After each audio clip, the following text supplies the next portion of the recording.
മുഖ്യമന്ത്രി പിണറായി വിജയനുള്ള ജനപിന്തുണയിൽ കഴിഞ്ഞയാഴ്ച ഇടിവുണ്ടായ Manorama news team voter survey രണ്ടാം വാരഫലം. വി.ഡി. സതീശന് കഴിഞ്ഞയാഴ്ച പിന്തുണ കൂടി. മുഖ്യമന്ത്രിയുടെ പ്രകടനം മോശമെന്ന് പറയുന്നവരുടെ എണ്ണം കൂടുകയും നല്ലതെന്ന് പറയുന്നവരുടെ എണ്ണം കുറയുകയും ചെയ്തു. ഇത് സർക്കാരിനോടുള്ള വിയോജിപ്പ് വോട്ടർമാർക്കിടയിൽ കൂടുന്നതായും സർവേയിൽ കണക്കുകൾ വ്യക്തമാക്കുന്നു. Manorama news C voter survey രണ്ടാം വാര ഫലത്തിൽ 54.6% പേർ മുഖ്യമന്ത്രിയുടെ പ്രകടനം മോശമെന്ന് വിലയിരുത്തി. ആദ്യവാര ഫലത്തിൽ ഇത് 53.1%. മുഖ്യമന്ത്രിയുടെ പ്രകടനം നല്ലതെന്ന് ഒന്നാം വാര ഫലത്തിൽ 27% പേർ പറഞ്ഞെങ്കിൽ രണ്ടാം വാര ഫലത്തിൽ ഇത് 26.2% കുറഞ്ഞു. ഇടത് സർക്കാർ മാറണമെന്ന അഭിപ്രായവും ഏറി.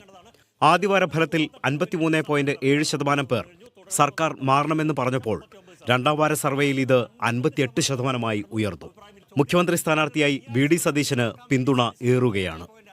ആദ്യവാരം 24.1% പേർ സതീശനെ പിന്തുണച്ചപ്പോൾ രണ്ടാം വാരം ഇത് 28.5% ഉയർന്നു. പിണറായി വിജയന് കഴിഞ്ഞയാഴ്ച ജനപിന്തുണ ഇടിഞ്ഞതായാണ് സർവേ ഫല സൂചന.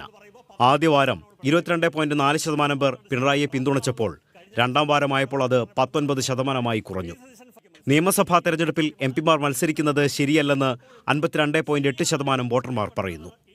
എഴുത്തുകാരുടെ നിലപാട് തെരഞ്ഞെടുപ്പിൽ സ്വാധീനിക്കില്ലെന്ന നിലപാടിലാണ് 51.6% പേർ. രക്തസാക്ഷി ഫണ്ട് ആരോപണങ്ങൾ വിശ്വസനീയമെന്ന് 52.9%വും ജമാഅത്തെ ബന്ധം UDFന് ഗുണകരമല്ലെന്ന് 42.2% പേരും വിലയിരുത്തി. കോൺഗ്രസ് പാർട്ടിയിൽ ഐക്യമില്ലെന്നാണ് 52% പേരുടെ അഭിപ്രായം. News desk, Manorama news.